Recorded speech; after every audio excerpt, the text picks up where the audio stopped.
Student good morning. Shivaji group of institutions की इस online class में कक्षा 10 के सभी विद्यार्थियों का स्वागत है। बच्चों, मैं सोमा तिवारी आज हिंदी विषय के अंतर्गत आपको काव्य खंड में संकलित पद नामक शीर्षक की व्याख्या पढ़ाऊंगी। पद नामक शीर्षक जो है वो सूरदास द्वारा रचा गया है या लिखा गया है। बच्चों, आपका रिवीजन वर्क चल रहा है, इसलिए बड़े ध्यान से आप मेरे द्वारा पढ़ाई गई व्याख्या को पढ़ेंगे। तो आज मैं जिन पदों की व्याख्या पढ़ाने जा रही हूँ वो पद है पद संख्या 3 और पद संख्या 4।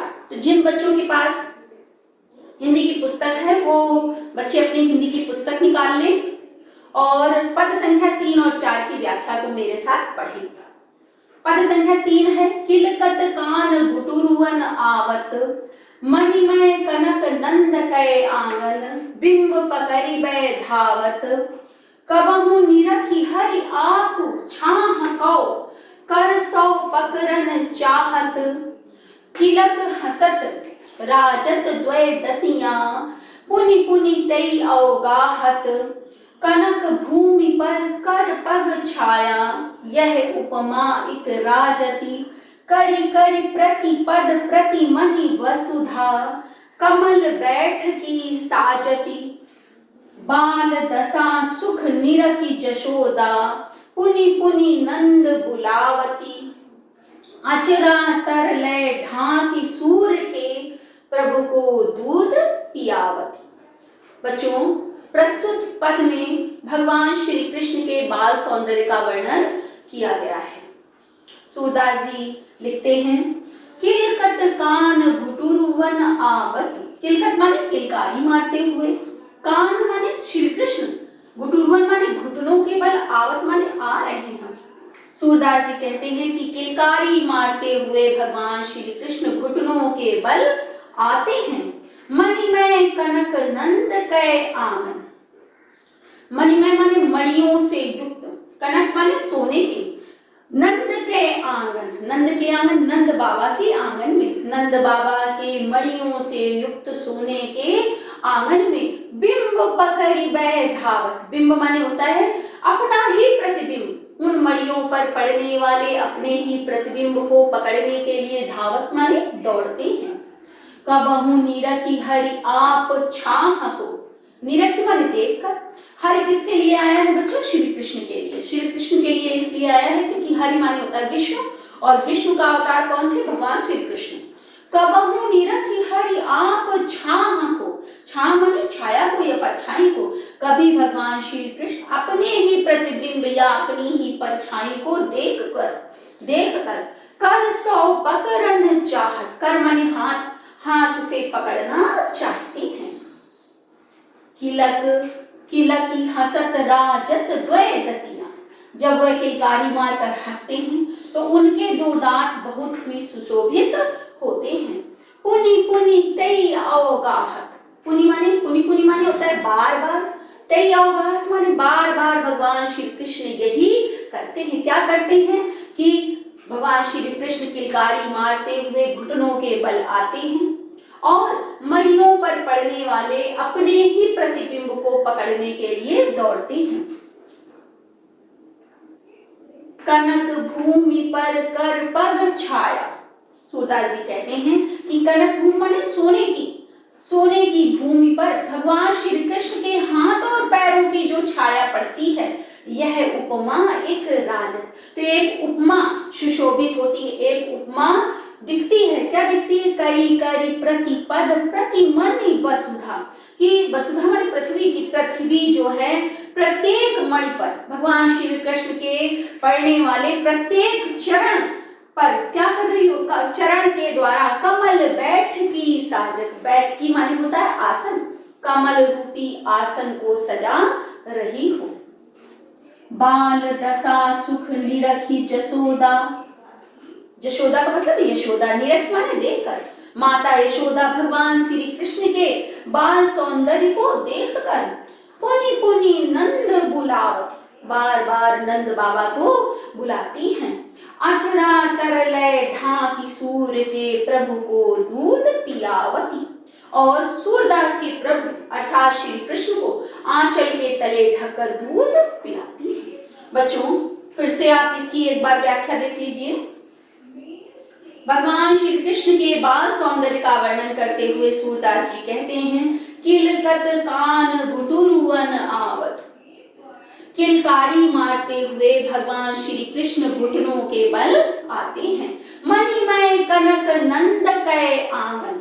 मणियों से युक्त नंद बाबा के सोने के आंगन में बिंब पकड़ी बै धावत। अपने ही प्रतिबिंब को पकड़ने के लिए दौड़ते हैं। कबहु निरखी हरि आप छाह को। कभी भगवान श्री कृष्ण मणियों पर पड़ने वाली अपनी ही परछाई को, अपने ही प्रतिबिंब को कर सो पकड़न चाहत। कर माने होता है हाथ से पकड़ना चाहते हैं। किलक हसत राजत द्वैदतियां। जब भगवान श्री कृष्ण ऐसा करते हैं तो किलकारी मारकर हंसते हैं, और किलकारी मारकर हंसते में उनके जो आगे के दो दांत हैं वो अत्यंत सुशोभित होते हैं। पुनि पुनि ते ही अवगाहत। भगवान श्री कृष्ण बार बार यही करते हैं। कनक भूमि पर कर पग छाया। कनक भूमि माने सोने की भूमि पर, सोने के भूमि पर भगवान श्री कृष्ण के हाथ और पैरों की जो छाया पड़ती है, जो प्रतिबिंब पड़ता है, यह उपमा एक राजत, तो एक उपमा दिखाई देती, सुशोभित होती। क्या सुशोभित होती? करी करी प्रतिपद प्रतिमणि वसुधा। कि पृथ्वी प्रत्येक मणि पर भगवान श्री कृष्ण के प्रत्येक चरण के द्वारा कमल बैठकी साजत। कमल रूपी बैठकी माने होता है आसन को सजा रही हो। बाल दशा सुख निरखी जसोदा। बाल दशा बाल सौंदर्य को देखकर, निरखी माने देखकर, जशोदा माने यशोदा मां। यशोदा माता भगवान श्री कृष्ण के बाल सौंदर्य को देखकर पुनि पुनि नंद बुलावती। बार बार नंद बाबा को बुलाती हैं। आंचरा तर लय ढांक, और आंचल के तले ढककर सूर्य के प्रभु अर्थात श्री कृष्ण को दूध पियावती, दूध पिलाती हैं। तो बच्चों ये जो तीसरा पद मैंने आपको पढ़ाया, इसमें भगवान श्री कृष्ण के बाल सौंदर्य का क्या किया गया है? वर्णन किया गया है। व्याख्या करनी आपको आती है। सबसे पहले आप क्या डालेंगे? संकेत। संकेत डालने के बाद बच्चों आप क्या लिखेंगे? संदर्भ। संदर्भ के बाद क्या लिखा जाता है? प्रसंग। प्रसंग के बाद आप क्या करेंगे? व्याख्या। और व्याख्या के बाद क्या लिखते हैं? काव्यगत सौंदर्य। और काव्यगत सौंदर्य की यदि बात की जाए तो भाषा कौन सी आपने पढ़ी इस पद में? ब्रज भाषा। कौन सी भाषा है सूरदास की बच्चों? ब्रज भाषा। भाषा के बाद रस। रस की अगर बात की जाए तो भगवान श्री कृष्ण के बाल सौंदर्य का वर्णन किया गया है, और जहां बाल सौंदर्य का वर्णन किया जाता है वहां होता है वात्सल्य रस। कौन सा रस होता है बच्चों? वात्सल्य रस। छंद। छंद जो है सूरदास के जितने भी पद हैं वो गेय पद हैं, तो कौन सा छंद होगा? गेय पद। फिर इसके बाद हेडिंग डालेंगे आप अलंकार। और अलंकार में जैसे बच्चों किलकत कान, तो यहाँ पर अनुप्रास अलंकार हुआ। आवत धावत चाहत, तो क्या लिखेंगे? अनुप्रास अलंकार। अनुप्रास अलंकार। और बच्चों जैसे आ रहा है करी करी और पुनि पुनि, तो यहां पर बच्चों पुनरुक्ति प्रकाश अलंकार होगा। कौन अलंकार होगा? पुनरुक्ति। पुनरुक्ति प्रकाश अलंकार। प्रकाश अलंकार। इसके बाद बच्चों गुण की बात की जाए तो जहां पर वात्सल्य रस होता है वहां पर माधुर्य गुण होता है, तो कौन सा गुण होगा बच्चों? माधुर्य गुण। और शब्द शक्ति जो है वो लक्षणा है। शब्द शक्ति कौन सी है इसमें? अविधा भी है और लक्षणा भी है। अविधा और लक्षणा। तो बच्चों आ गया होगा समझ में। अब हम व्याख्या किसकी पढ़ेंगे? पद संख्या 4। प्रस्तुत पद में भगवान श्री कृष्ण के बाल हट का वर्णन किया गया। बाल हट किसे कहते हैं? जब बच्चे जिद करते हैं तो भगवान श्री कृष्ण किससे बाल हट कर रहे हैं? माता यशोदा से, और उनसे कह रहे हैं कि मैं अपनी सब गायों को चराने के लिए जंगल जाऊंगा। तो पद इस प्रकार है, मैं अपनी सब गाय चरे हूं, प्रात होत बल कै संग जय हूं, तेरे कहे न रह हूं, ग्वाल बाल गाइन कह भीतर, नय कऊ डर नहीं लागत, आज न सोवं नंद दुहाई, रैनी रहूंगो जागत, और ग्वाल सब गाय चरे हैं, मैं घर बैठो रहे हूं, सूर श्याम तुम सोई रहो अब, प्रात जान में दे हूं। भगवान श्री कृष्ण माता यशोदा से बाल हट करते हुए कहते हैं, मैं अपनी सब गाय चरे हूं। हे माता यशोदा, मैं अपनी सभी गायों को चराने के लिए जंगल जाऊंगा। प्रात होत बल के संग जय हूं, बल माने बलदाऊ भैया के साथ, प्रातः काल या सुबह होते ही मैं बलदाऊ भैया के साथ अपनी सारी गायों को चराने जंगल जाऊंगा। तेरे कहे न रहे हूं, और तुम्हारे कहने पर भी मैं रुकूंगा नहीं। ग्वाल बाल गाइन कै भीतर, भगवान श्री कृष्ण कहते हैं कि ग्वाल बाल, ग्वालों के साथ और गायों के साथ, भीतर का मतलब यहाँ साथ लेंगे, ग्वाल बालों और गायों के साथ, नय कहूँ डर नहीं लागत, नय कहूँ माने जरा सा भी, मुझे जरा सा भी भय या डर नहीं लगता है। आज न सोवं नंद दुहाई, दुहाई का मतलब होता है सौगंध, मुझे नंद बाबा की सौगंध है, मैं आज सोऊंगा नहीं। रैनी रहूंगो जागत, रैनी माने रात, मैं पूरी रात जागता रहूंगा, और ग्वाल सब गाय चरई हैं। हे माता यशोदा, और ग्वाल बाल, गांव के संपूर्ण ग्वाल बाल गाय चराने जाएंगे, मैं घर बैठे रही हूं, और मैं ही घर पे बैठा रहूंगा। सूर श्याम तुम सोए रहो अब, सूरदास जी कहते हैं कि माता यशोदा जब भगवान श्री कृष्ण के ऐसे हट को देखती हैं तो क्या कहती हैं कि हे श्री कृष्ण, तुम सो जाओ, अब तुम क्या करो, सो जाओ। प्रात जान मैं दे हूं, प्रातः काल होते ही मैं तुम्हें गायों को चराने जंगल जाने दूंगी। तो बच्चों बहुत सरल है ये पद, समझ में आ गया होगा। अगर यहाँ पर भी काव्य सौंदर्य की बात की जाए तो इस पद में भी भाषा क्या आप पढ़ेंगे, ब्रज भाषा। रस अगर देखा जाए तो बाल हट है, तो जहां बाल हट होगा वहां रस भी कौन सा होगा, वात्सल्य रस होगा। इसके बाद बच्चों छंद की बात की जाए तो गेय पद है। अगर अलंकार देखा जाए तो अनुप्रास है, यहाँ पुनरुक्ति प्रकाश अलंकार नहीं है। कौन सा अलंकार है, अनुप्रास अलंकार है। और गुण कौन सा है, माधुर्य है। शब्द शक्ति बच्चों यहाँ पर केवल अभिधा है, शब्द शक्ति कौन सी है, अभिधा। तो बच्चों आ गया होगा आपको समझ में। आज के लिए बच्चों इतना ही पर्याप्त है। सूर्य के जो पद आगे के पद हैं उसकी व्याख्या मैं अपने अगले वीडियो में आपको पढ़ाऊंगी। Have a nice day. Welcome to online classes of Shivaji Group of Institutions. Myself Rahul Dixit, your maths teacher. बच्चों लास्ट क्लास में हमने पाइथागोरस प्रमेय और उस पर आधारित प्रश्नों को पढ़ा था। आज की क्लास में हम और कुछ प्रश्नों को हल करेंगे। बात करते हैं, सबसे पहला प्रश्न है, आकृति ABC में समकोण त्रिभुज है। आकृति में त्रिभुज ABC क्या है, समकोण त्रिभुज है जिसका कोण A बराबर 90 अंश है, AD लंब है BC पर। चलिए चित्र में ध्यान दीजिए।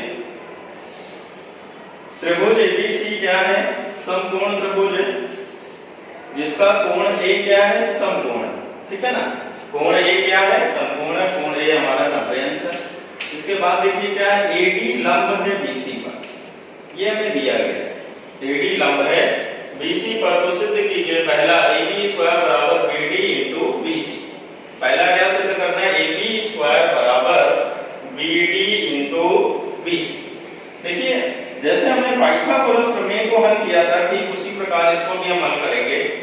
पाइथागोरस प्रमेय में देखिए हमने क्या किया था, त्रिभुज ABC था, लंब हमने डाला था BC पर। यहाँ से जो त्रिभुज हमारा दो भागों में बढ़ गया, एक हमारा ये पहला त्रिभुज फर्स्ट और इसको सेकंड।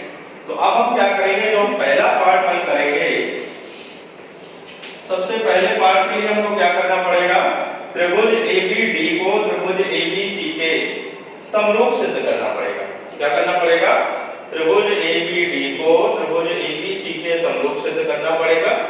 फिर उसके बाद हम कंडीशन लगाएंगे दो समरूप त्रिभुजों का, जो दो त्रिभुज समरूप होते हैं तो उनकी संगत भुजाएं भी क्या होती हैं? समान अनुपात में होती है। यदि दो त्रिभुज समरूप हैं, यानी अगर त्रिभुज ABD और त्रिभुज ABC क्या है? समरूप हैं, तो इनकी संगत भुजाएं समान अनुपात में होंगी। इसका प्रयोग करके हम इसको हल करेंगे। अब आइए पहला पार्ट हम हल करते हैं। इसमें देखिए दिया क्या है? दिया है त्रिभुज ABC में पहले पार्ट के लिए कोण A समकोण है, ठीक है, और साथ में क्या दिया है? AD लंब है BC पर, ठीक है। त्रिभुज ABC में कोण A बराबर 90 अंश तथा AD लंब है BC पर। AD BC पर क्या है? लंब है, हमें दिया गया। सिद्ध क्या करना है? देखिए पहला भाग सिद्ध करना है। सिद्ध क्या करना है? सिद्ध करना है हमें AB स्क्वायर बराबर BD इंटू BC। क्या सिद्ध करना है हमें? AB स्क्वायर बराबर BD इंटू BC, ठीक है। अब हम इसको कैसे हल करेंगे? उपपत्ति आएगी। इंपॉर्टेंट पार्ट होता है किसी भी प्रमेय का, किसी भी सवाल का। उपपत्ति देखिए क्या करेंगे हम? भी हमने आपको बताया AB किस में आ रहा है? त्रिभुज ABD में आ रहा है, ठीक है ना। त्रिभुज ABD और त्रिभुज ABC में कौन सी भुजा आ रही है? AB। यानी हम क्या करेंगे? त्रिभुज ABD तथा मूल त्रिभुज कौन सा? ABC, इनको समरूप सिद्ध करना है। त्रिभुज ABD तथा त्रिभुज ABC में इन दोनों को हमें समरूप सिद्ध करना है।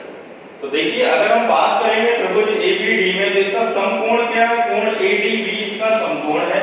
तो यहां से आपको मिलेगा कोण ADB बराबर, आप देखिए बड़े वाले त्रिभुज ABC में इसका समकोण क्या है? कोण BAC इसका समकोण है, बराबर में हो जाएगा कोण BAC, ठीक है।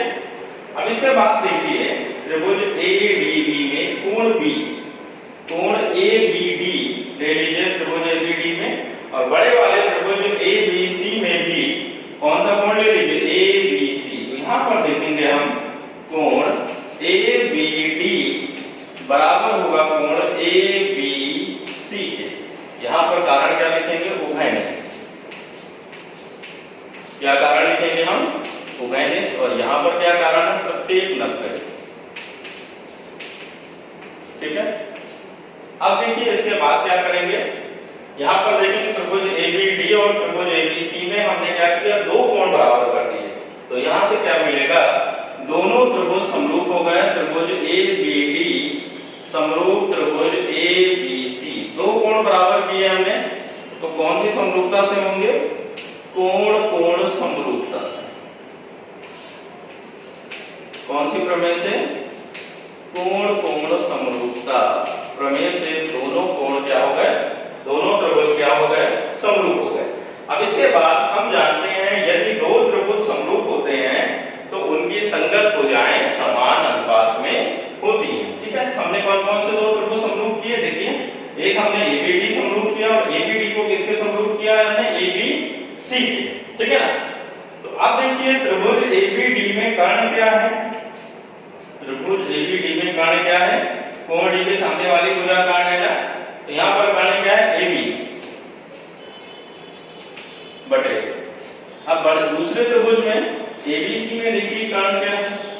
ABC में कर्ण क्या होगा? कोण A समकोण है, इसके सामने वाली भुजा BC कर्ण होगी। तो यहां पर क्या मिलेगा? AB/BC बराबर। अब देखिए त्रिभुज ABD में हमने क्या किया था? एक कोण ये समकोण किया था, ये कोण उभयनिष्ठ था। तीसरा कोण कौन सा था जो हम बराबर नहीं करा था हमने? वो था कोण BAD, ठीक है ना। इसके सामने वाली भुजा कौन सी है? BD,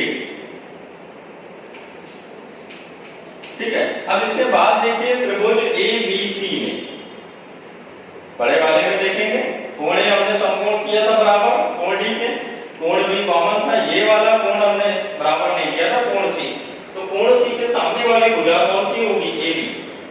ठीक है, हम बात कर रहे हैं ना त्रिभुज ABC की। जब हम त्रिभुज ABC की बात कर रहे हैं तो कोण C के सामने वाली भुजा AB होगी, है ना। अगर हम ADC की बात करते तो कोण C के सामने वाली भुजा AD होती, लेकिन हम बात कर रहे हैं त्रिभुज ABC की, इसलिए कोण C के सामने वाली भुजा क्या होगी? AB होगी। यहाँ पर लिख देंगे AB। किस प्रमेय का यूज किया हमने?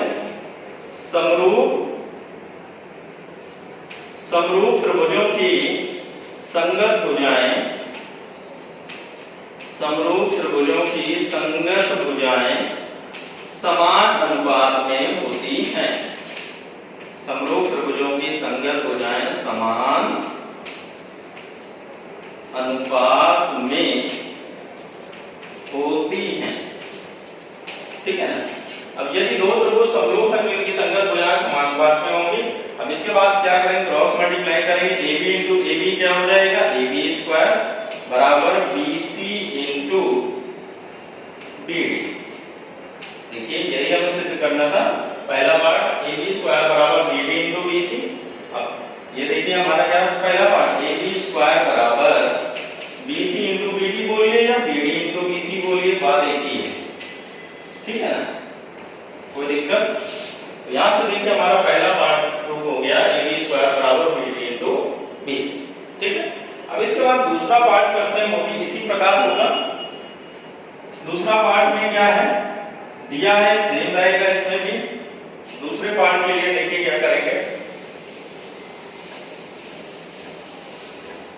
दूसरे पार्ट में क्या करना है हमें? AC स्क्वायर बराबर, ठीक है, क्या करना है हमें?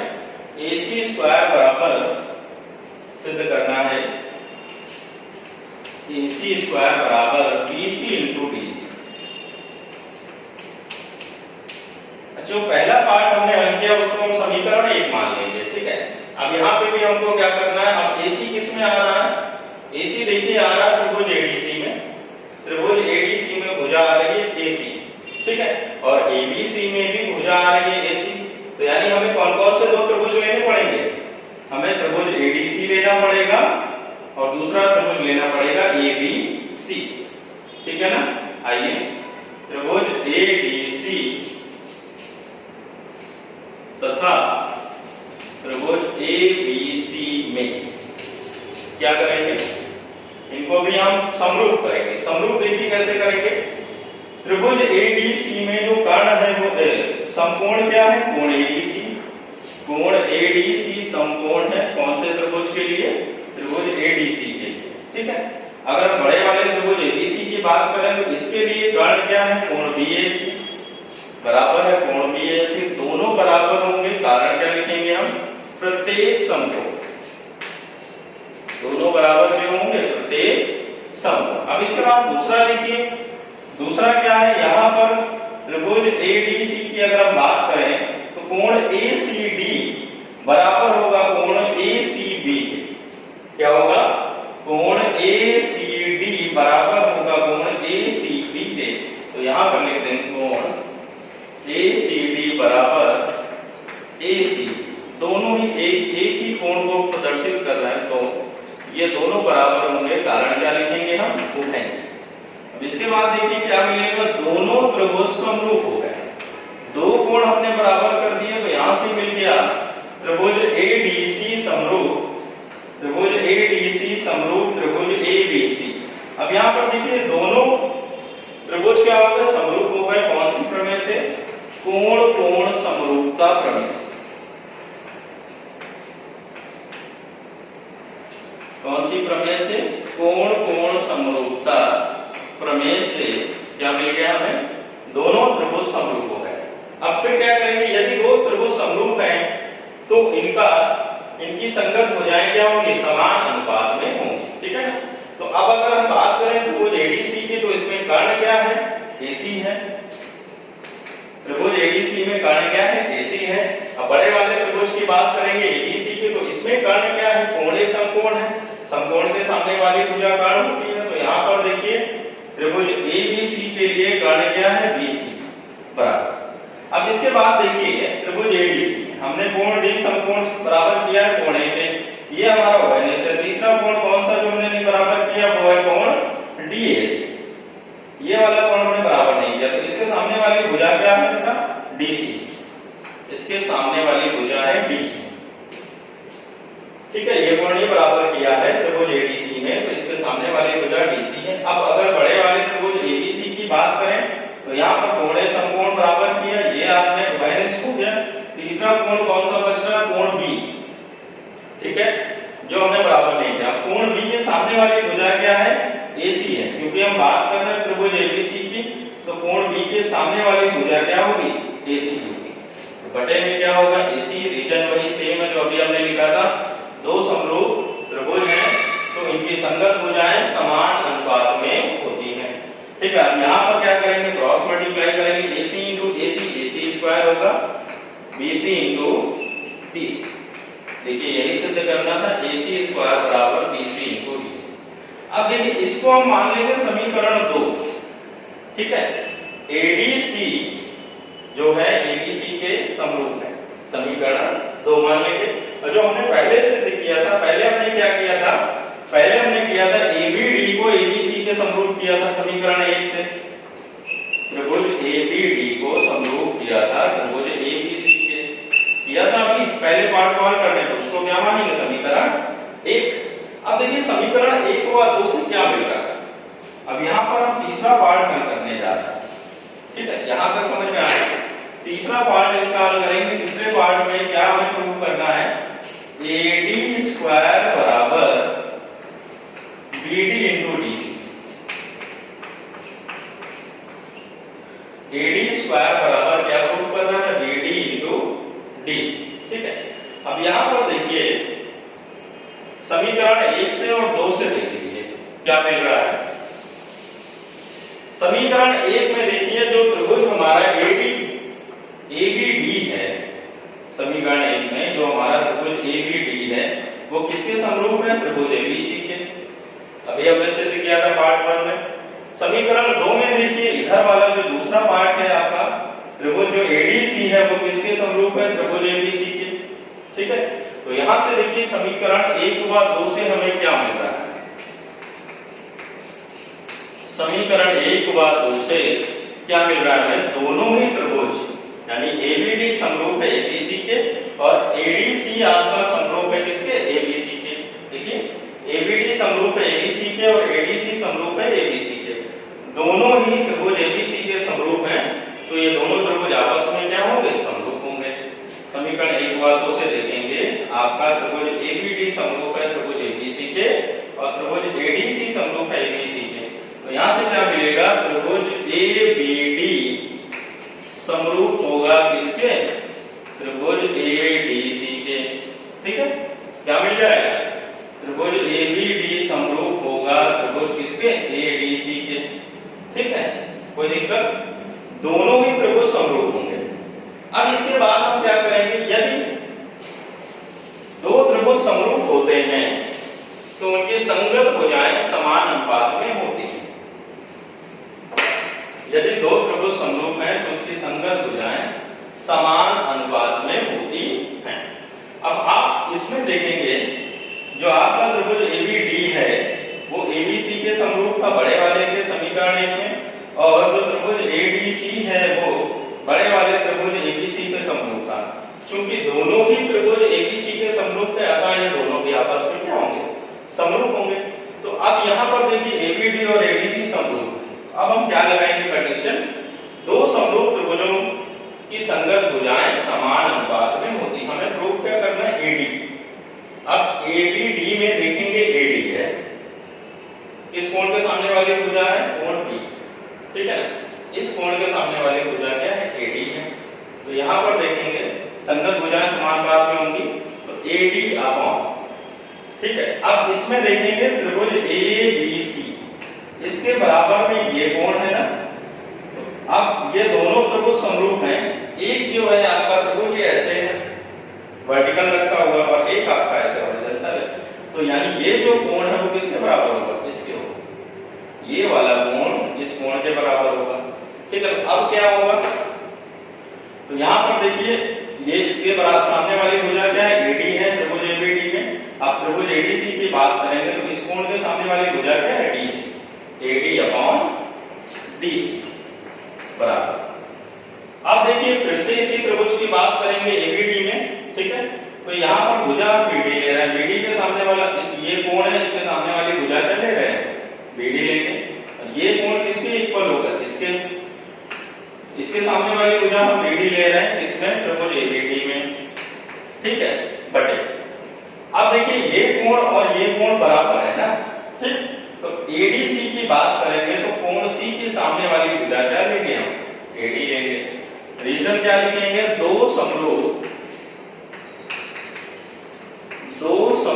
त्रिभुजों की संगत भुजाएं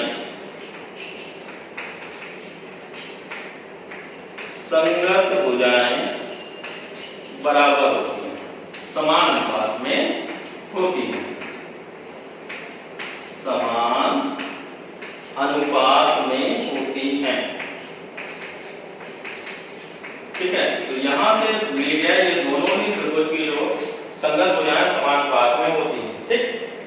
एबीडी और एडीसी क्या है, दोनों समरूप है। तो क्रॉस मल्टीप्लाई करेंगे तो देखिए क्या मिलेगा, एडी स्क्वायर बराबर बीडी इनटू डीसी।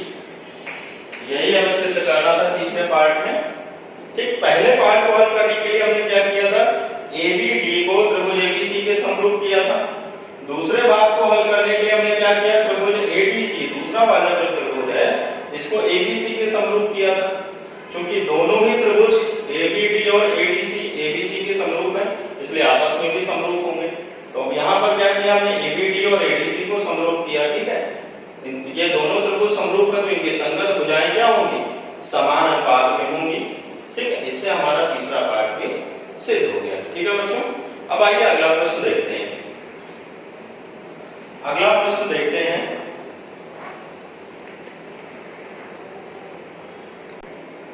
अब आइए अगला प्रश्न देखते हैं। सिद्ध कीजिए कि किसी समचतुर्भुज की भुजाओं के वर्गों का योग उनके विकर्णों के वर्गों के योग के बराबर होता है, ठीक है। माना कोई समचतुर्भुज इस प्रश्न में हमें दिया गया है, एबीसीडी क्या है, एक समचतुर्भुज है, ठीक है। किसी समचतुर्भुज की भुजाओं के वर्गों का योग उसके विकर्णों के वर्गों के योग के बराबर होता है। दिया क्या है इसमें हमें, एबीसीडी एक समचतुर्भुज है। दिया है एबीसीडी एक क्या है, समचतुर्भुज है। यदि एबीसीडी एक समचतुर्भुज है, ठीक है, तो सिद्ध क्या करना है हमें, सिद्ध करना है समचतुर्भुज की भुजाओं के वर्गों का जो योग होगा, ठीक है।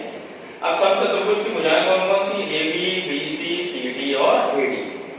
समचतुर्भुज की भुजाओं के वर्गों का योग AB square plus BC square plus CD square plus और आखिरी भुजा कौन सी है, DA बोले या AD बोले, बराबर क्या होता है, इनके विकर्णों के वर्गों के योग के बराबर होगा। विकर्ण कौन कौन से हैं, AC है और BD, AC है और BD, AC square plus BD square. वैसे विकर्ण होता क्या है, सम्मुख शीर्षों को मिलाने वाली रेखा क्या कहलाती है, विकर्ण कहलाती है। तो सम्मुख शीर्ष हैं वो एक दूसरे को किस बिंदु O पर क्या करते हैं, प्रतिच्छेद करते हैं। अच्छा, अब समचतुर्भुज में प्रॉपर्टी क्या होती है, इसके बाद देखिए उपपत्ति।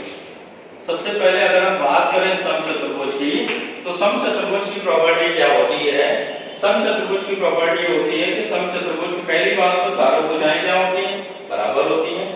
यानी ऐसा चतुर्भुज जिसकी चारों भुजाएं बराबर हों उसे क्या कहेंगे, समचतुर्भुज कहेंगे। और साथ ही साथ क्या होता है, समचतुर्भुज के जो विकर्ण होते हैं वो परस्पर लंबवत होते हैं, समकोण पर समद्विभाजित करते हैं। यानी ये कोण क्या होगा, समकोण होगा, ये भी समकोण होगा, ये कोण भी आपका क्या होगा, समकोण होगा, और ये भी क्या होगा, समद्विभाजित करते हैं। यानी एक ये अगर वो बिंदु है तो यहां से क्या होगा, OA बराबर क्या होगा, OC, ठीक है।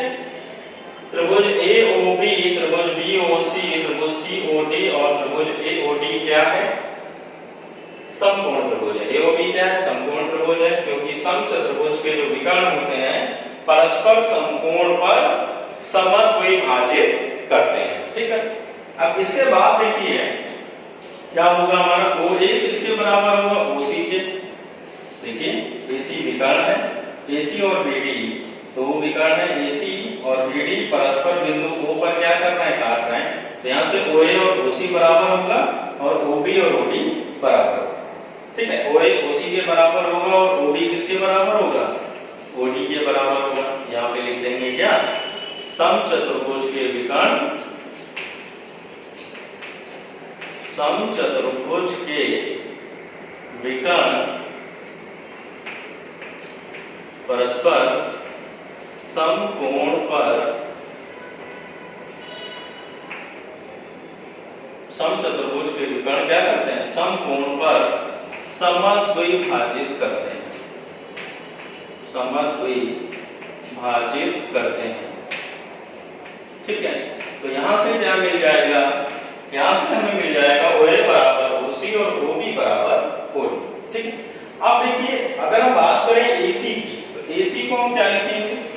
AC को हम लिखेंगे OA प्लस OC। ठीक है ना, AC को हम क्या लिखेंगे? OA plus OC। अब देखिए OA किसके बराबर? OC के, क्योंकि समचतुर्भुज के विकर्ण परस्पर समकोण पर समद्विभाजित करते हैं। तो यहाँ पर OC के स्थान में हम क्या लिख देंगे? यहाँ पर OA लिखेंगे, तो AC आ जाएगा, तो यहाँ 2OA हो जाएगा। तो यहाँ से देखिए OA बराबर क्या मिल जाएगा? AC/2। अब चूंकि OA किसके बराबर? OC के, तो मिल जाएगा आपको OA बराबर OC बराबर AC/2। ठीक है, इसी प्रकार देखिए क्या मिल जाएगा? OA बराबर OC बराबर AC/2। इसी प्रकार देखिए क्या मिल जाएगा? OB बराबर OD बराबर BD/2। ठीक है, क्या मिल जाएगा? इसी प्रकार OB बराबर OD बराबर BC/2। ठीक है, OB बराबर OD, विकर्ण क्या है? BD है, विकर्ण क्या है? BD। तो क्या मिल जाएगा? OB बराबर OD बराबर BD/2। ठीक है, क्यों? क्योंकि AC और BD परस्पर समकोण पर समद्विभाजित करते हैं। बिंदु O क्या हो जाएगा? O BD का मध्य बिंदु हो जाएगा। इसी प्रकार ये हो जाएगा। अब इसके बाद देखिए यहाँ पर क्या मिल रहा है हमें? दो समकोण त्रिभुज मिल रहे हैं। कौन कौन से? सारे ये AOB, BOC और COD और AOD, ये सब क्या है? समकोण त्रिभुज। क्योंकि समचतुर्भुज के विकर्ण परस्पर क्या करते हैं? समकोण पर समद्विभाजित करते हैं। तो त्रिभुज AOB में, त्रिभुज AOB में क्या है? कोण AOB बराबर है 90। तो यहां पर हम क्या लगाएंगे? पाइथागोरस प्रमेय लगाएंगे। पाइथागोरस प्रमेय से, पाइथागोरस प्रमेय से हमें क्या मिल जाएगा? पाइथागोरस प्रमेय से क्या मिल जाएगा? यहां पर देखिए त्रिभुज AOB में, इसमें हम पाइथागोरस प्रमेय लगाएंगे। कोण AOB क्या है? समकोण है। समकोण के सामने वाली भुजा कर्ण होती है, यानी AB क्या होगा? कर्ण। तो AB² बराबर क्या होगा? अन्य दो भुजाएं कौन कौन सी हैं? OA और OB। ठीक है ना, तो AB² बराबर क्या होगा? OA² plus OB²। तो यहां से देखिए क्या मिलेगा हमें? AB² बराबर OA² प्लस OB²। किसी समकोण त्रिभुज में कर्ण पर बना वर्ग अन्य दो भुजाओं पर बने वर्गों के योग के बराबर होगा। अब देखिए OA बराबर क्या है? AC/2। OA बराबर क्या है? AC/2। तो यहाँ पर देखिए OA के स्थान पे हम क्या लिख देंगे? AB² बराबर OA के स्थान पे AC/2 का होल स्क्वायर हो जाएगा, प्लस OB के स्थान पे क्या लिखेंगे? देखिए OB किसके बराबर है? BD/2। तो OB के स्थान पे हम क्या लिख देंगे? BD/2 करेंगे। तो यहां से देखिए AB² बराबर क्या मिल जाएगा? AC²/4 plus BD²/4। एलसीएम क्या ले लेंगे? AB² बराबर एलसीएम क्या आ जाएगा? AC² प्लस BD² बटे में करेंगे, क्रॉस मल्टीप्लाई कर देंगे तो क्या मिल जाएगा 4ab स्क्वायर बराबर ac square plus bd square. ये आपको मिल गया समीकरण 1। ठीक है, क्या मिल गया 4ab स्क्वायर बराबर ac square plus bd square. अब हम क्या करेंगे, इसी प्रकार दूसरा पार्ट हम हल करेंगे। इसी प्रकार अब हम दूसरे त्रिभुज BOC में लगाएंगे पाइथागोरस प्रमेय। ठीक है, ठीक है। अब इसको जैसे हमने अभी हल किया त्रिभुज AOB में क्या निकल के आया 4ab स्क्वायर बराबर ac square plus bd square. तो यहां पर देखेंगे हम इसी प्रकार दूसरा त्रिभुज कौन सा लेंगे हम BOC में। त्रिभुज BOC में कोण BOC क्या है, समकोण है। ठीक, पाइथागोरस प्रमेय लगा के हम जब हल करेंगे तो ये क्या मिलेगा हमको 4bc स्क्वायर बराबर ये मिलेगा हमें ac square plus bd square. इसको मानेंगे समीकरण 2। ठीक है, फिर क्या करेंगे, इसी प्रकार अगले त्रिभुज में लगा देंगे हम त्रिभुज COD में क्या लगाएंगे हम, यहाँ पर कोण COD क्या है, समकोण है। क्या मिलेगा, कारण क्या है CD। ठीक है, अगला देखिए जैसे समीकरण 2 आया इसी प्रकार देखिए समीकरण 3 आ जाएगा 4CD स्क्वायर बराबर विकर्णों के वर्गों के योग के बराबर होगा AC square plus BD square. इसको मानेंगे समीकरण 3। अब अगला देखिए इसी प्रकार, ठीक, इसी प्रकार अगला त्रिभुज कौन सा है, त्रिभुज AOD। ठीक है, इसी प्रकार त्रिभुज AOD में कोण AOD क्या है, समकोण है। ठीक है, पाइथागोरस प्रमेय लगाएंगे। यहाँ पर कर्ण क्या है, यहाँ पर कर्ण AD बोलिए या DA बोलिए। तो यहाँ पर देखिए क्या मिलेगा 4DA स्क्वायर बराबर अन्य दो, यहाँ पर विकर्ण क्या, विकर्ण वही आपके AC और BD है। जैसे ये आया 4ab स्क्वायर बराबर AC square plus BD square. यहाँ पर कर्ण क्या है, AD है या DA बोलिए तो 4DA स्क्वायर बराबर क्या होगा AB स्क्वायर AC स्क्वायर और दूसरा विकर्ण क्या है प्लस BD स्क्वायर। ये है समीकरण 4।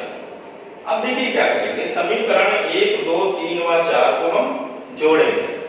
क्या करेंगे हम, समीकरण 1 2 3 व 4 को जोड़ने पर जब हम जोड़ेंगे तो देखिए क्या होगा, दोनों के बाएं पक्ष से जोड़ेंगे और दाएं पक्ष से जोड़ेंगे।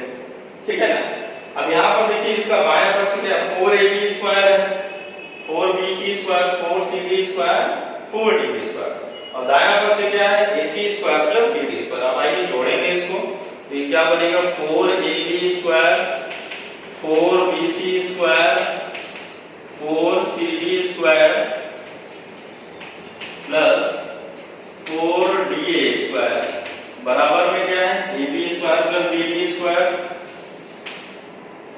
ठीक है, यहाँ पर देखिए जगह नहीं है, यहाँ लिख लेते हैं बराबर ab square plus bd square. इसका समीकरण 2 का RHS क्या है, समीकरण 1 का RHS क्या है ac स्क्वायर, ab नहीं है, क्या है ये ac square plus bd square.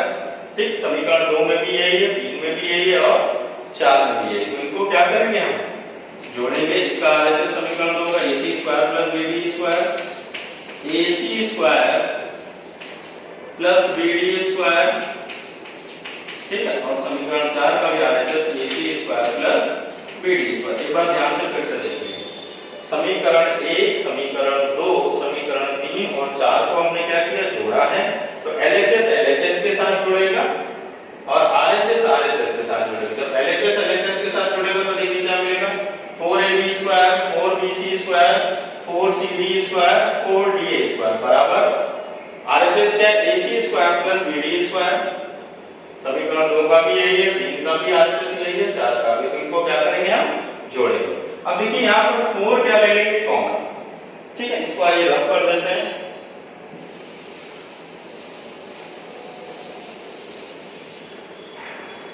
देखिए क्या करेंगे हम, क्या करेंगे यहाँ पर, देखिए यहाँ पर हम 4 ले लेंगे कॉमन, क्या बचेगा AB square plus BC square plus CD square plus DA square. अब देखिए ये जोड़ेंगे हम AC square AC square AC square AC square, कितनी बार जुड़ेगा 4, है ना। 4 बार जब AC स्क्वायर जुड़ेगा तो क्या हो जाएगा 4AC स्क्वायर प्लस अब BD square plus BD square plus BD square plus BD square, ये हो जाएगा 4BD स्क्वायर। ठीक है, अब अगले स्टेप में क्या करेंगे, यहाँ पर 4 हमने कॉमन ले रखा है, AB square plus BC square plus CD square plus DA square. यहाँ पर भी हम 4 कॉमन ले लेंगे, क्या बचेगा AC square plus BD square. 4 से 4 क्या होगा कैंसिल हो गया। ठीक है, क्या बचा अब हमारा AB square plus BC square plus CD square plus DA square बराबर AC square plus BD square. ठीक है ना। अब ये क्या है, समचतुर्भुज की चारों भुजाएं हैं AB BC CD और DA, और AC BD क्या है समचतुर्भुज के विकर्ण है। यही हमें सिद्ध करना था, समचतुर्भुज की भुजाओं के वर्गों का योग उनके विकर्ण के वर्गों के योग के बराबर होता है। समचतुर्भुज ABCD में चारों भुजाएं कौन सी, AB BC CD और DA, तो इन चारों भुजाओं के वर्गों का योग उनके विकर्ण AC और BD के वर्गों के योग के बराबर होता है। ये हमारा सिद्ध हो गया, हेंस प्रूव इट इज सिद्ध। ठीक है बच्चों, welcome to online classes of Shivaji group of institution. आज हम क्लास 10 का लोकतंत्र के परिणाम का लास्ट वीडियो देख रहे हैं। आज हम इसमें आपको सामाजिक परिणामों के बारे में पढ़ाएंगे। इसके पहले हमने आपको लोकतंत्र के परिणाम में हमने आपको राजनीतिक परिणाम पढ़ाए,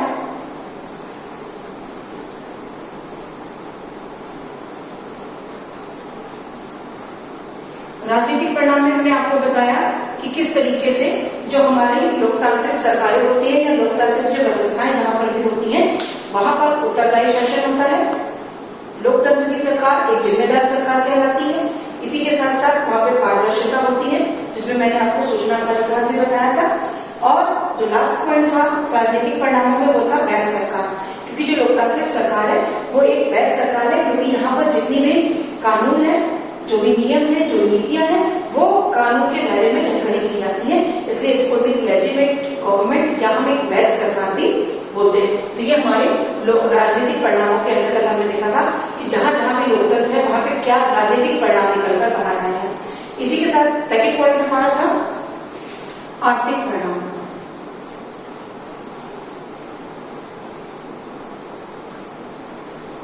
आर्थिक परिणामों में हमने देखा कि किस प्रकार से किसी भी जो है शासन में किसी भी देश की आर्थिक व्यवस्था को का विकास करने के लिए या आर्थिक व्यवस्था को बढ़ाने के लिए सिर्फ लोकतंत्र की सरकार होना ही जो है आवश्यक नहीं है, क्योंकि उसके और भी बहुत सारे कारक होते हैं, जिसमें कि हमने देखा जनसंख्या या फिर हमारा किसी देश के साथ भी कैसा संबंध है, या कौन सा देश किस देश के साथ कैसा सहयोग कर रहा है, या वैश्वीकरण में हमारी क्या स्थिति है, ये सारे पॉइंट्स आते हैं।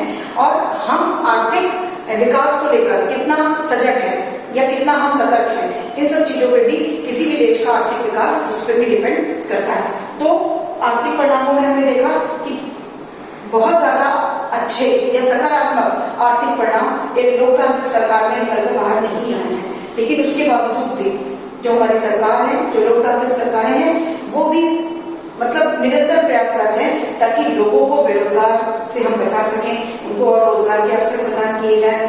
इस तरह के जो है हमारे बहुत सारे राजनीतिक दल हैं जो बाहर निकल कर आते हैं, जो लोगों के लिए, लोगों के काम करने के लिए या उनको ज्यादा से ज्यादा रोजगार के उचित अवसर प्रदान करने के लिए हमेशा प्रयासरत रहते हैं। तो ये हमने पढ़ा था आर्थिक परिणामों के रूप में कि आर्थिक परिणाम के रूप में किस तरह से विकास होता है। अब हमारा जो आज का पॉइंट है वो है सामाजिक परिणाम। जिस प्रकार से राजनीतिक परिणाम और आर्थिक परिणाम निकल कर बाहर आए, उसी तरीके से सामाजिक परिणाम भी हैं, जिन्होंने जहां पर भी लोकतांत्रिक सरकार है, अगर हम जो है वो तुलना करते हैं गैर लोकतांत्रिक सरकारों से, तो हम देखेंगे कि बहुत सारे सामाजिक परिणाम हैं जो हमें लोकतांत्रिक सरकार के अंतर्गत देखने को मिलते हैं, जिसमें कि हमारे 2 पॉइंट्स हैं इंपॉर्टेंट, जिसमें सामाजिक विविधताओं में सामंजस्य। जो लोकतांत्रिक सरकार है या जो लोकतांत्रिक व्यवस्थाएं हैं वो सामाजिक विविधताओं में सामंजस्य बनाकर रखती हैं। किस प्रकार से रखती है इसके पॉइंट्स हम बताएंगे। और हमारा सेकंड पॉइंट है नागरिकों की गरिमा और आजादी। लोकतांत्रिक व्यवस्था में रहकर नागरिकों को की एक जो गरिमा होती है, जो उनकी डिग्निटी होती है और एक जो उनको फ्रीडम या आजादी चाहिए, वो लोकतंत्र में ही रहकर संभव है, ना कि राजतंत्र या और किसी तानाशाही सरकारों के अंतर्गत। तो अब देखिए पहला पॉइंट हमारा सामाजिक विविधताओं में सामंजस्य।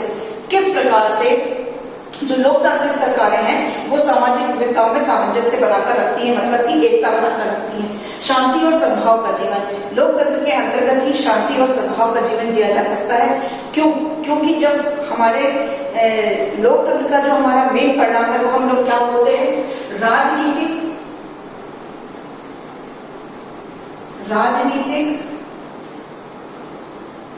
व आर्थिक समानता।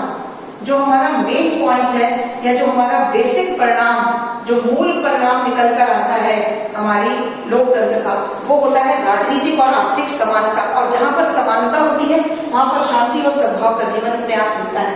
सामाजिक विभाजनों को संभालना। जो लोकतांत्रिक सरकार है वो समाज में फैले हुए विभाजनों को, हमने आपको पुराने चैप्टर्स में पढ़ाया कि किस प्रकार से सामाजिक विविधताएं या सामाजिक विभिन्नता और सामाजिक विभाजन में क्या अंतर है। तो सामाजिक जो जिस तरीके से हमने समाज को कई कई भागों में बांटा हुआ है, जाति के आधार पर, धर्म के आधार पर, भाषा के आधार पर, क्षेत्र के आधार पर, तो वो हमने समाज को बांटा है, बट वो इतना ज्यादा मतभेदों और टकरावों को जन्म नहीं देता है जब कई सामाजिक विभिन्नताएं मिल जाती है और फिर वो एक सामाजिक विभाजन का रूप ले लेती है, वो ज्यादा बेकरार होता है। तो लोकतंत्र सरकार में क्या होता है, हम सामाजिक जो विभाजन हो रहे हैं समाज में उनको संभालने में बहुत अधिक मदद मिलती है। जातीय समूह की आकांक्षाओं के मध्य, इसके साथ साथ क्योंकि समानता हम बार बार बोल के चल रहे हैं, समानता का मतलब है किसी भी धर्म, जाति, भेष, किसी भी आधार पर कोई भी तरह का भेदभाव नहीं होता है। तो जितने भी अल्पसंख्यक समुदाय हैं या जो लोअर कास्ट के लोग हैं, तो जाति को लेकर अगर कोई मतभेद या टकराव है वो भी लोकतांत्रिक व्यवस्था में देखने को नहीं मिलता है। इसके साथ साथ प्रतिद्वंदिताओं को संभालने की प्रक्रिया का विकास।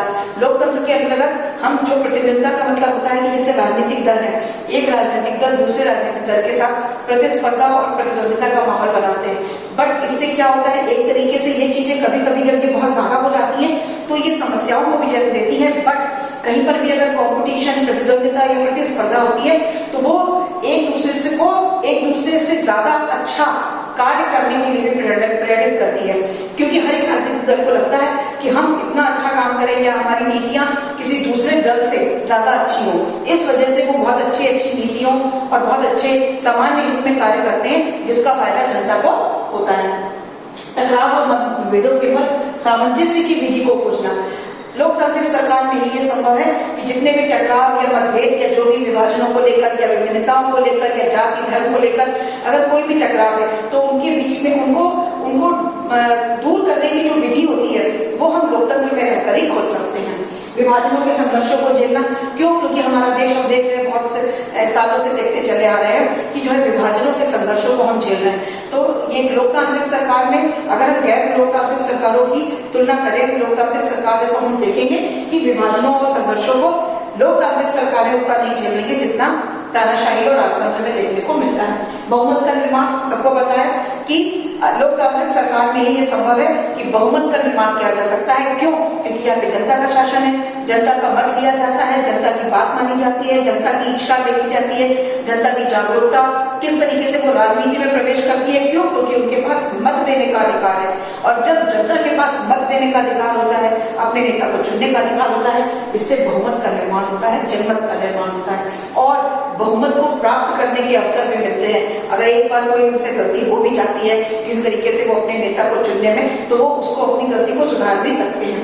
एंड द लास्ट का सामान्य हित का प्रतिनिधित्व। इसके साथ साथ सामान्य हित का प्रतिनिधित्व भी होता है। अब देखिए इसका सेकंड पॉइंट है नागरिकों की गरिमा और आजादी। दूसरे पॉइंट में हम देख रहे हैं कि जैसे जैसे हमने देखा कि जैसे वो सामाजिक विविधताओं में सामंजस्य भी बनाता है और नागरिकों की गरिमा और आजादी को भी बना के रखता है। गरिमा और आजादी, जैसे कि मैंने बोला, डिग्निटी एंड फ्रीडम। क्यों? क्योंकि अगर हमें समानता के अवसर प्राप्त होते हैं, हर एक जाति समूह की आकांक्षाओं को समझा जाता है, कोई प्रतिद्वंदिता नहीं होती है, सामाजिक विभाजनों को भी क्यों हो रही है? इन सब चीजों के होने से क्या होता है, नागरिकों में सबसे पहली चीज जो होती है कि जो लोकतंत्र है वो लोगों को नागरिकों में बदलता है, क्योंकि नागरिकों को लोगों को अपने अंदर से एक भावना आती, हम भारत के नागरिक क्यों, क्योंकि हमारे साथ समानता का व्यवहार किया जा रहा है। तो व्यक्ति की गरिमा का निर्माण होता है, व्यक्ति की गरिमा को ध्यान में रखा जाता है, नागरिकों को स्वतंत्रता मिलती है अपने वोट करने की, अपनी बात, क्योंकि हम लोगों को बहुत सारे अधिकार प्राप्त है, जो मूल अधिकार है आपको पता है संविधान की तरफ से प्राप्त है। तो उसमें क्या होता है, स्वतंत्रता का जो है अधिकार है, समानता का अधिकार है, धर्म की स्वतंत्रता का अधिकार है। इस तरीके से संवैधानिक उपचारों के अधिकार के अंतर्गत हम कहीं पर भी अपने अधिकारों का अगर हनन हो रहा है तो हम उसके प्रति जाकर जो है वो कोई भी शिकायत जाके कार्यालय में कर सकते हैं या न्यायालय में किसी भी चीज के लिए जा सकते हैं। तो ये सब चीजें क्या है, इससे नागरिकों को स्वतंत्रता मिलती है, नागरिकों में एक अंदर से एक आजादी का जो अनुभव होता है कि हम अपनी बात तो कह सकते हैं। जब हमारे यहाँ ब्रिटिश शासन था तब सबसे बड़ी प्रॉब्लम क्या थी कि लोग अपनी बात नहीं कह सकते थे, क्योंकि उन्हें अभिव्यक्ति की स्वतंत्रता नहीं थी। लेकिन संविधान के लिखने के बाद जब हमें अधिकार दिए गए और हमारे यहाँ लोकतंत्र स्थापित हुआ तो नागरिकों को स्वतंत्रता भी मिली। इसके साथ साथ महिलाओं को, जो सबसे मेन पॉइंट है, शुरू से हम देखते आ रहे हैं महिलाओं ने कितने संघर्षों के साथ में अपनी आजादी को, अपनी स्वतंत्रता को प्राप्त किया। महिलाओं ने बहुत सालों तक इस दंश को झेला, क्या कि महिलाओं हर बात में पीछे हैं, महिलाओं को घर के काम करने के लिए होती है, वो बाहर के काम नहीं कर सकती है, उनके लिए उचित अवसर नहीं थे, उनके लिए कहीं आरक्षण नहीं था, उनके लिए किसी प्रकार की कोई सुविधाएं नहीं थी, इस लड़कियों का स्कूल जाना मना होता था। तो इन महिलाओं के नारीवादी आंदोलनों के बाद से, काफी सालों के संघर्षों के बाद से महिलाओं ने जाकर अपनी उचित सम्मान और एक अपनी उचित स्थिति को बनाकर रखा और उससे उन्हें आरक्षण की भी प्राप्ति हुई। और हम देख रहे हैं किस तरह से स्थानीय सरकार में लीजिए या ग्राम पंचायत में लीजिए, महिलाओं के लिए भी सीटों को आरक्षण किया गया और ये सब कुछ लोकतंत्र व्यवस्था में ही संभव हुआ। इसके साथ महिलाओं को आरक्षण का लाभ मिला, समान स्थिति और समान अवसर, लोगों को समान स्थिति और समान अवसर। हम बोल रहे हैं बार बार कि जातीय समूह का भी ध्यान रखा जाता है, अल्पसंख्यकों का ध्यान रखा जाता है, इसलिए हर एक व्यक्ति को समान स्थिति और समान अवसर प्राप्त होते, किसी के साथ में कोई भी भेदभाव नहीं होता। जाति आधारित असमानताओं की समाप्ति हो गई है, क्योंकि यहाँ पर किसी भी जाति, धर्म, लिंग के आधार पर किसी प्रकार का भेदभाव नहीं होता है। लोकतंत्र में जनता का शासन जनता के लिए, जनता के द्वारा है, सबको वोट करने का अधिकार है, सबको समान अवसर प्राप्त है। और इससे क्या हुआ है, लोगों में जागरूकता का बढ़ना।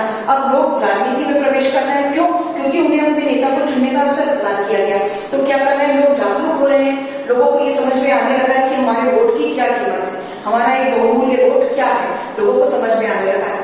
बट ऐसा हम तब देखते हैं जो हमें किताबों में देखने को मिलता है, बट अगर हम असल जिंदगी में या प्रैक्टिकली हम देखते हैं तो लोग धीरे धीरे करके क्या होते जा रहे हैं, नीरस होते जा रहे हैं। लोगों को ये लगने लगा है कि हमारा जो बहुमूल्य वोट है वो किसी काम का नहीं है, या हमारे बहुमूल्य वोट सिर्फ कहने को बहुमूल्य है बट उसका कोई मूल्य नहीं है। क्यों? क्योंकि उन्हें ऐसा लगने लगा है कि सत्ता में आने के बाद जब हम किसी को वोट करते हैं और हम अपने किसी नेता को चुनते हैं, उसके बाद जब वो सत्ता में आता है तो वो जो वादे या जो बातें वो पहले कहता है सामान्य हित को लेकर, वो धीरे धीरे सामान्य हित जो है वो स्वयं के हित में बदल जाता है और वहां जाकर सत्ता में आने के बाद लोग अपने हित के बारे में सोचने लगते हैं, ऐसा लोगों का मानना है। बट हमने इस चैप्टर में क्या पढ़ा कि लोकतंत्र का परिणाम, क्योंकि जिस वजह से लोकतंत्र को लाया गया या लोकतंत्र में जिस तरह की व्यवस्थाएं की गई, लोकतंत्र में जिस तरह के नियम, कानून, नीतियां, लोगों को समानता के अवसर, या हम जो लोकतंत्र की विशेषताएं पढ़ते हैं जिसमें हमने देखा बहुमत का निर्माण करता है, ये सब चीजें बिल्कुल सही है, ये सब ऐसी चीजें होती हैं, इसी की वजह से लोकतंत्र आया। और आज हम देख रहे हैं कि पूरे विश्व में अगर हम देखें तो बहुत सारे ऐसे देश हैं जहाँ पर लोकतंत्र स्थापित हो चुका है, बहुत कुछ ही ऐसे देश रह गए हैं जहाँ पर अभी भी लोकतंत्र नहीं आया। तो इसका परिणाम क्या हुआ कि लोकतंत्र के परिणाम तो अच्छे ही आए हैं, सकारात्मक ही कहे जाएंगे, क्योंकि लोकतंत्र एक ऐसी व्यवस्था है जो लोगों को समान अवसर देती है, लोगों में भेदभाव को खत्म करती है, राजनीतिक और आर्थिक समानता प्रदान करती है। इसलिए परिणाम के रूप में भी हम यही कह सकते हैं कि लोकतंत्र एक अच्छी व्यवस्था है और एक उत्तम साधन है लोगों को नागरिक में बदलने का और समान अवसर प्रदान करने का। Thank you. इस चैप्टर में फिनिश हुआ।